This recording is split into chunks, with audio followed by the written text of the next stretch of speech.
To illustrate each of these points, let's take a look at the real meaning that can be transmitted in a single word. Sure.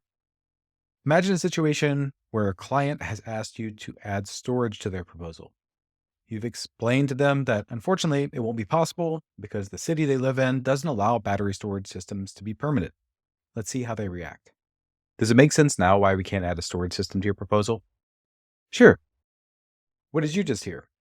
It sounded to me like the client understood and that we can move on. Let's listen to that same script again. Does it make sense now why we can't add a storage system to your proposal? Sure.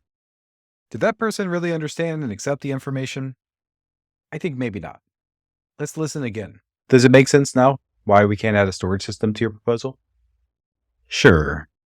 Now, while his words said sure, his body language said, I'm not so sure. If I were to guess what this client is thinking, it's that this is confusing and maybe a little unfair or disappointing. If he's upset, that might be the end of the deal unless you talk out the issue. So it's critical in moments like this to figure out what's really going on. And later, we'll talk about how to go about uncovering the reasons for that tone. But for now, what's important to note is that he's communicating all of that in a single second. Blink and you miss it. If you're thinking about what you're going to move on to instead of actually putting 100% of your attention on listening to your client, you'll likely miss the critical nonverbal communication beneath the word. And you'll probably lose a lot of deals and never know why. Does it make sense now why we can't add a storage system to your proposal? Sure. This one was not unclear. Even though he said sure as if he understood, that client's definitely not happy. But the response is definitely different from client one, who seemed to understand, and from client two, who seemed confused and maybe a little disappointed. Client three seems angry and upset. Does it make sense now why we can't add a storage system to your proposal? Sure. If you don't do something to intervene with client three, you can be sure that you will not hear from them again. We'll talk about lots of ways to respond in each of these examples, but you can't respond if you're blind to what's going on. So attentive listening is the first step. Some consultants claim that their clients never share anything, but my suspicion is that more often they're just missing what's being said beneath the words.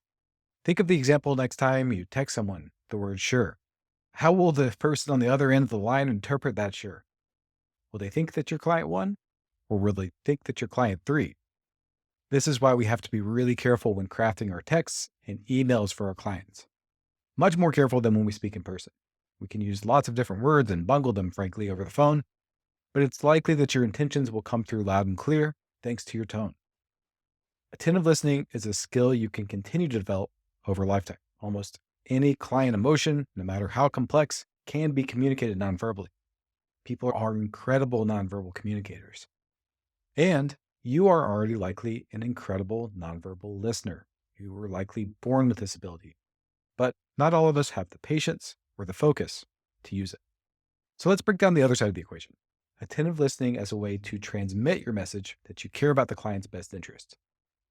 In the next exercise, let's break down some specific elements of body language and tone of voice that you can start paying attention to, beginning with a little experiment where we put you in the client's shoes.